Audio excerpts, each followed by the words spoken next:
घोड़की village development organization South Asia partnership जे ताउन सां people's action for climate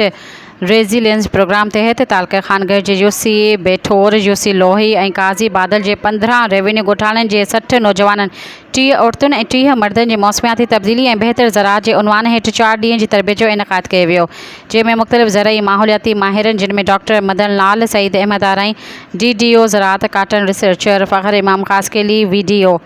J executive director Ali Hasan मेहर माहौलियाती माहिर लेखक अयाज़ लतीफ़ दायो ऐं अॻूणे डिप्टी सेक्रेटरी ज़राअत रियाज़ अहमद दायो ज़राअत ज़िंदगी पाणी बिज ज़मीन ऐं वणनि समेत मुख़्तलिफ़ मौज़ूअनि ते सेशन मुनक़द कया विया त जीअं मौसमियाती तब्दीली असराइती ज़रई पैदावार ऐं माहौल दोस्त मालूमात बाबति जामे मालूमात फ़राहम करे सघिजे, जंहिंमें हारियुनि जी ज़राअत जे अहम मौज़ूअ ते तहक़ीक़ कई वई। माहौलियाती तब्दीली जे असरनि ऐं नुक़साननि जा मिसाल ॾिना विया ऐं हुकूमत जे मुताबिक़ तख़लीक़ी अंदाज़ में मालूमात फ़राहम कई वई। सब्सक्राइब कयो अवामी न्यूज़ HD खे ऐं ताज़ा तरीन ख़बरुनि लाइ ॾिसंदा रहो अवामी न्यूज़ HD।